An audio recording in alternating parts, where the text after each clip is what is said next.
Previously on Teaching Hollywood to Love Again. Although, there's something to be said for part twos.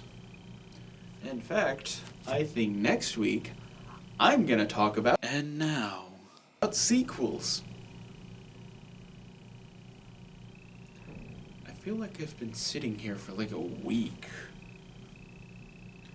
I'm gonna go change. Maybe get some new desk ornaments. We're doing a sequel. We're back by popular demand.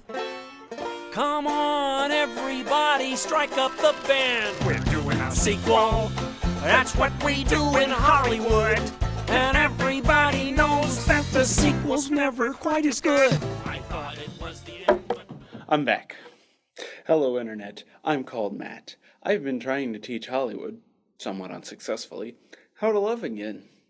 But hey, Hollywood never learns when to stop. Why should I? As you heard, we're talking about sequels today. Those lovely trips back to stories we already heard. Who'd want to do that? Sequels suck. No, wow. Come on, man. Oh, please. By definition alone, they're inferior films. A wise man once said, "The love of money is the root of all sequels." It was me, I said that. Not that Hollywood is the first one to think of sequels. Books have done sequels for as long as stories have been around.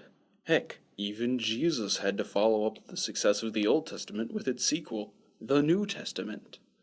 But Hollywood certainly made it less fun. You've turned it into another way to squeeze every penny out of the occasional original ideas that plague your industry. Of course, my conscience demands that I point out Aliens, Godfather 2, and Die Hard 2. All great movies that could have been better than the original, if the original weren't already the best thing ever. And yes, you've made sequels better than the original. Empire Strikes Back, Judgment Day, Superbabies, Baby Geniuses 2. What? I said it was better, not that it was good. It's Baby Geniuses, they had nowhere to go but up. But we all know sequels fail way more often than they succeed. It's become a joke at this point. And not just in tongue-in-cheek comedies. Did you guys even watch Jurassic World? It's a perfect allegory for why Jurassic World shouldn't be a movie. So, even you know sequels are a bad idea. But to those brilliant gents who greenlight sequels, I'm going to give you a handy checklist to keep you from making dumb, pointless sequels. First off, make sure the original is recent. You know how in my episodes on book adaptations and biopics I said hold off because you put no effort into something popular? Well, this is the one time you actually should do what's popular. And we're still getting sequels that come out 10 years too late to be relevant. Come on, jumping on something before you know what you have is your specialty, and you still can't get it right. It's like you've noticed something is suddenly nostalgic and go, shoot, we could make it a sequel. I bet everyone still cares what's happening to Charlie Kane since the first Citizen Kane came out. Sure, it's a marginally better idea than a remake, only because with sequels, someone somewhere has to think for 2 seconds on a story, which is at least 1.5 seconds more than they would spend on a remake. But no, leave the past in the past. Second, make sure the first movie made money and was well received. Again, I didn't know I had to say this. If it makes money upon its release, you greedy bastards should have no trouble saying, yeah, that's the stuff we need to market. But no, for some reason, even if it made very little money, but kinda became an underground hit, you guys get dollar signs in your eye.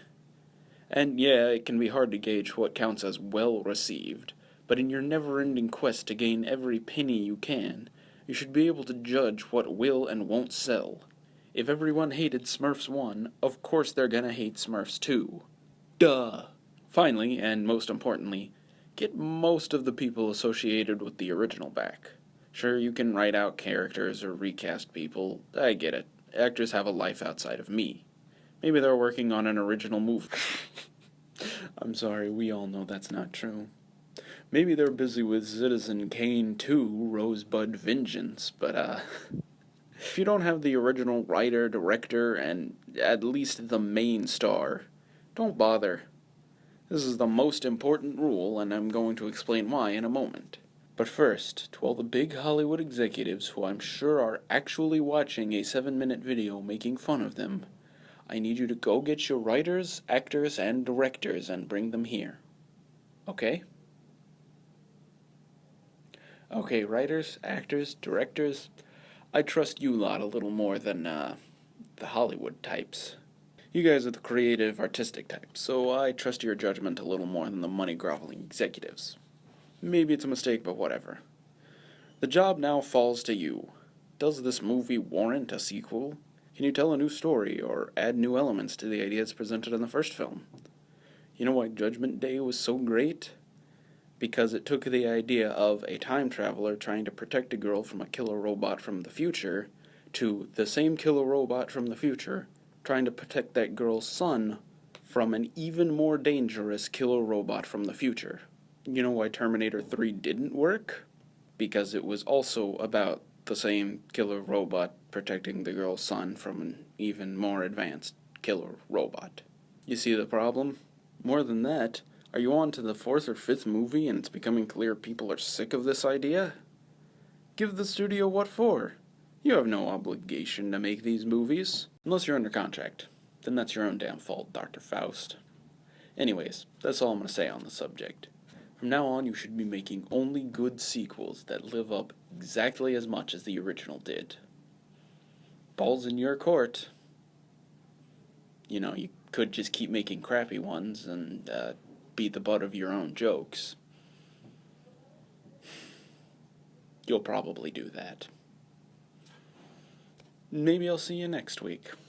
God willing, we'll all meet again in Spaceballs 2 to search for more money. Well, that was sequels. Don't act like you didn't see it coming. Be sure to share this with all your friends, especially your Hollywood executive friends. Tell me what you liked, what you didn't like. Let me know what you'd like to see in more videos. I suppose that's it. Have a lovely evening, all of you. Yo, play that Muppet stuff again. That was catchy. Maybe I waited too long to make this episode.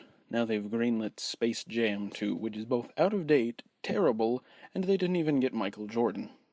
Gandhi 2 is looking less and less like a joke every day.